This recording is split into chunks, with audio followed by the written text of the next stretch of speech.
Boa tarde. Hoje temos aqui a filha da bruxa.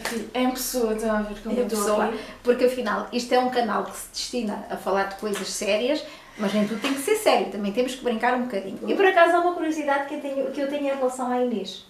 É uma curiosidade. É uma curiosidade. Eu gostava que tu me dissesses como é que foi, porque há um ano que nós temos aqui o espaço aberto, porque assim, antigamente eu dava consultas, mas dava consultas a um meio muito restrito. Ou seja, eu vim da zona de Sintra e então tinha um grupo de pessoas, os chamados VIPs, enfim, a quem dava consultas. E pouco mais que isso, porque era o grupo que me conhecia e que sabia que eu trabalhava nisto. E como aqui na província essas coisas geralmente são vistas de uma forma completamente errada... Não é a província, desculpa, isto é Viva. A vila da província. Não é a província. Província é Farinha, é Vila Ruiva, é Vila... Isso é província. Não, aqui é província. Isto aqui é cidade. Não, aqui é vila. Estamos quase mas é uma vila da província. Pronto, mas continuando. Aqui as coisas são vistas de uma forma mais ou menos complicada e eu não me sentia com muita força para isso e também não tinha muita vontade. Mas depois pensei que todas as pessoas tinham direito a ser ajudadas e que as pessoas também têm que abrir a mente e têm que entender que aquilo que se faz é ciência e não é bruxaria. No entanto, a minha filha foi apanhada numa fase em que estava no 9º ano da escola. E então eu gostava de perguntar, Inês, como é que foi para ti, de repente, os teus colegas saberem que a tua mãe até trabalha com o esoterismo? Muito boa pergunta, senhora doutora bruxa. Passou bem? Está tudo bem? Obrigada, calma, passou bem. Então, foi uma experiência, vamos dizer, um tanto engraçada, não é, mãe? Não sei. Foi uma experiência um tanto engraçada. Demos-me a conhecer que eles tinham incenso de cannabis.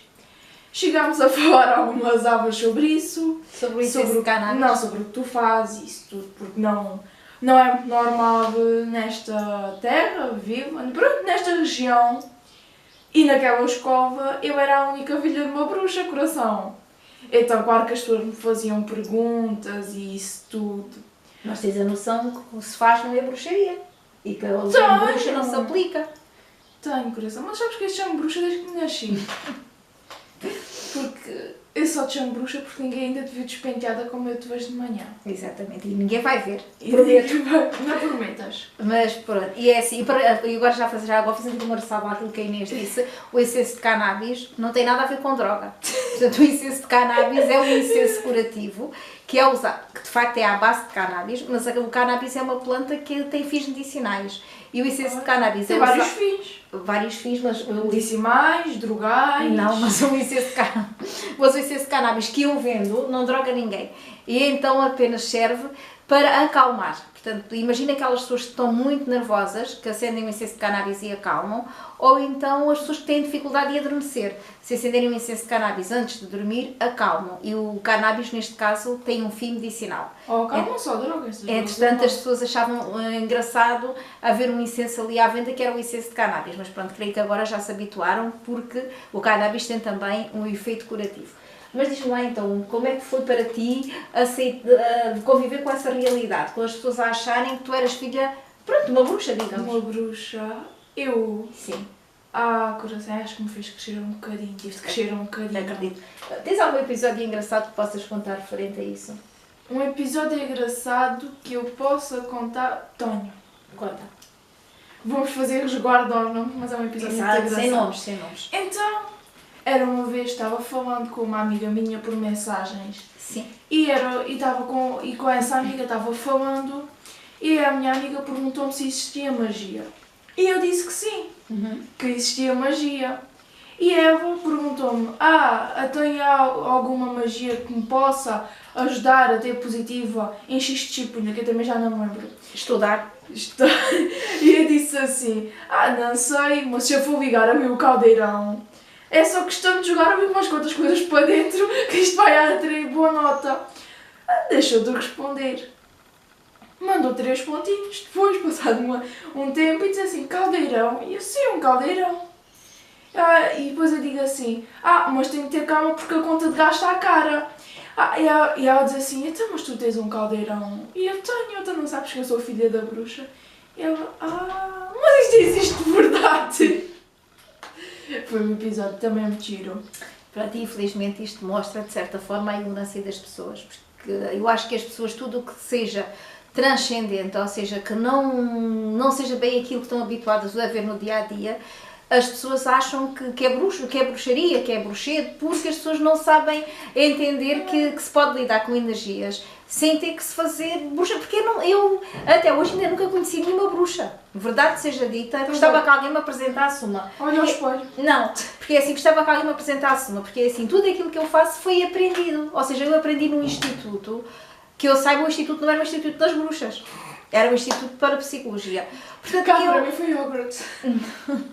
O Instituto para Psicologia e Ciências Alternativas. Portanto, porque isto é de facto de ciências alternativas, mas infelizmente a forma como as pessoas veem e às vezes falam mostra a profunda falta de cultura que as pessoas às vezes ainda têm, porque é assim, todos nós conhecemos as bruxas das lendas, não é? Aquelas bruxas das histórias, mas só que isso não existe. É tão ridículo acreditar nisso como é ridículo acreditar, por exemplo, nos ogres ou nos doentes. Ou nos vampiros. Ou nos vampiros. Portanto, são coisas que fazem parte da fantasia. Isso é uma coisa. Trabalhar com energias, trabalhar com cristais, trabalhar com rituais, isso é uma ciência que se aprende. Não é, ninguém nasce a saber, mas também não é nenhum tipo de bruxaria nem de nada transcendente. Que é preciso ter um tom, que é preciso ter um dom e uma sensibilidade acrescida, isso é verdade. Mas também é necessário estudar. Pronto, porque às vezes dons e intuições muita gente tem, é preciso depois é puxar por elas, é estudar, é saber aproveitá-las.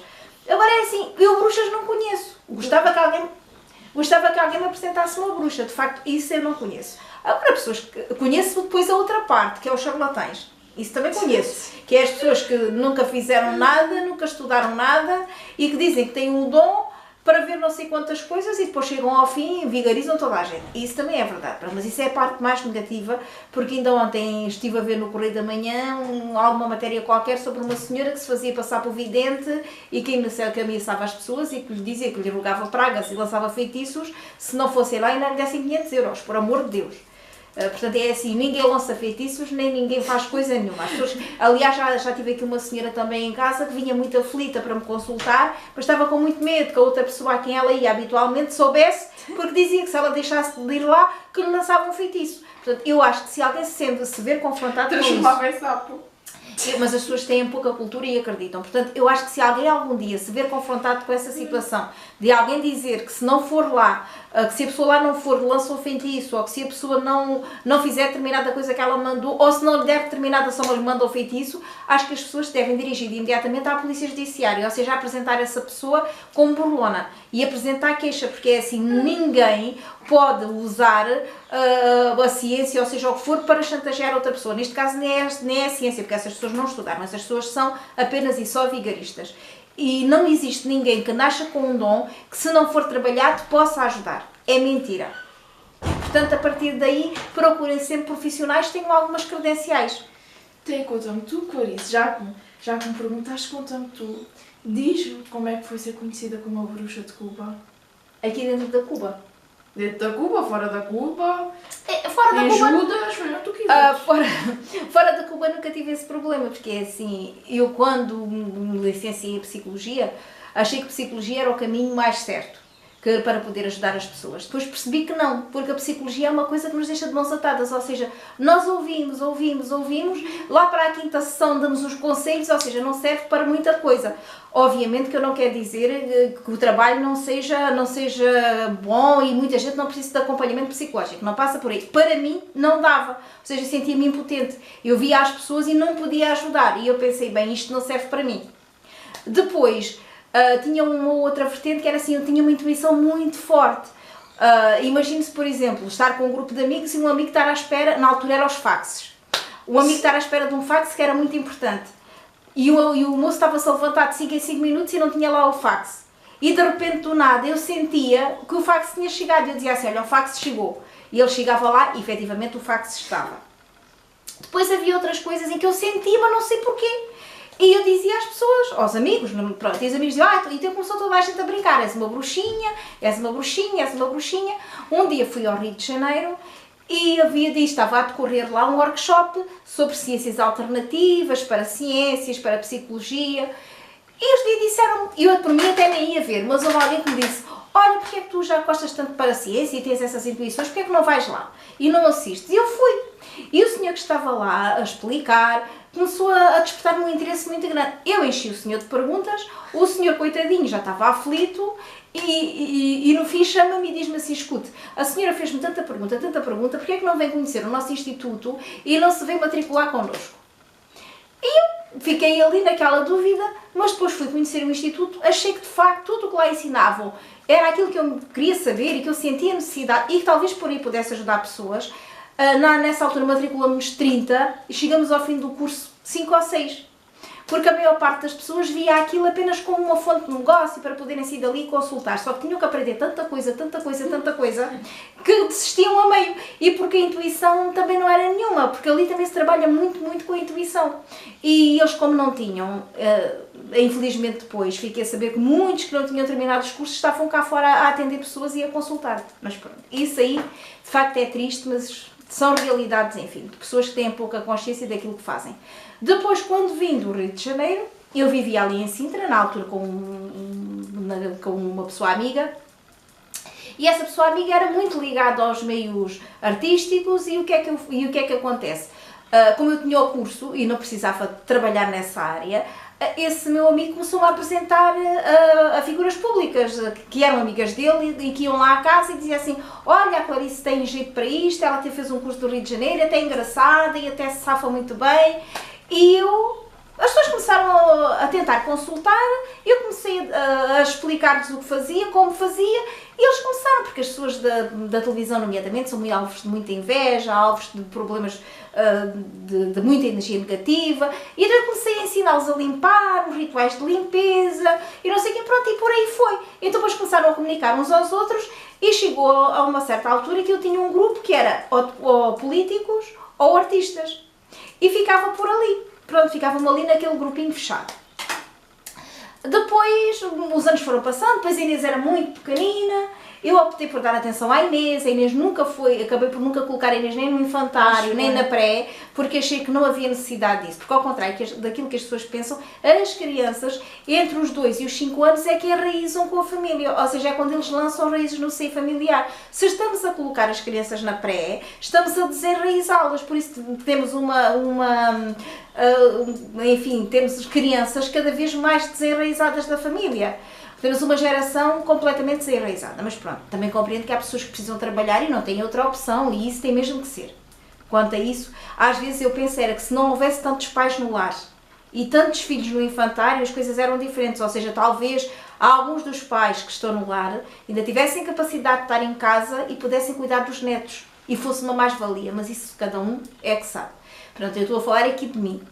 E então optei por ficar com a Inês em casa. A Inês ficou em casa comigo, depois a Inês foi para a escola, eu fui-me ocupando com outras coisas, tinha sempre os meus amigos, quando precisavam vinham ter comigo, me telefonavam, até que um dia se falou em abrir uma loja com uma outra vertente que me deu a maluca. Enfim, que se falou em abrir uma loja com uma outra vertente, que era a papelaria, que era o gás, que era outras coisas que não tinha nada a ver com isto. E havia uma salinha lá na loja e dizem assim, olha, que engraçado, porquê é que não transformas isto num gabinete?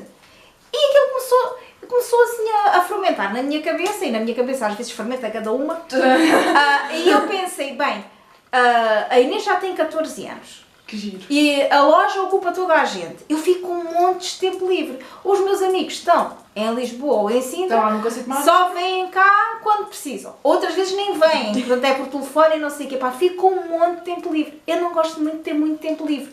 O muito tempo livre só gera ideias idiotas. E então o que é que fiz? Como pensei, bem, as pessoas aqui não estão habituadas a isto, mas vão acabar por ter. E então eu pensei, as pessoas vão ter que se habituar a perceber que não existe bruxaria e que tudo é apenas uma questão de ciência. E foi assim. E então comecei a tornar público. A aceitação das pessoas aqui na vila no início era um bocadinho medrosa. Ou seja, as pessoas vinham, mas não queriam que ninguém soubesse. Agora já toda a gente está na maior. Eu não tenho muito respeito por aquelas pessoas que querem vir e não querem que saibam, porque é assim, acho ridículo, porque afinal eu sou profissional no que faço, não sou bruxa, nem isso existe. Portanto é assim, fico um bocado chateada quando isso acontece. Agora já não vai acontecer, porque também é assim, se acontecer eu não dou chance. De resto, faço os meus atendimentos e tudo o que faço é à luz da ciência. Tenho muita pena de informar, mas não sou bruxa, não tenho caldeirão. E a minha filha só é filha da bruxa, teoricamente. Teoricamente, não Pronto, sei. deixo um beijinho a todos e desejo uma boa tarde. A minha menina, a filha da bruxa, também vai desejar, não vai? Ah, claro, desejo uma boa tarde. Informo que eu, com a minha cara maravilhosa como estou, é porque eu estava a dormir e alguém me acordou. Eu brinquei a acordar, coitada. Pois, né, porque há pessoas que têm de descansar mais do que outras, mas há pessoas que têm de descansar mais do que outras, né, Clarice, pois. Pena que tu não te lembras disso. Pronto, um beijinho e boa tarde. Tchau.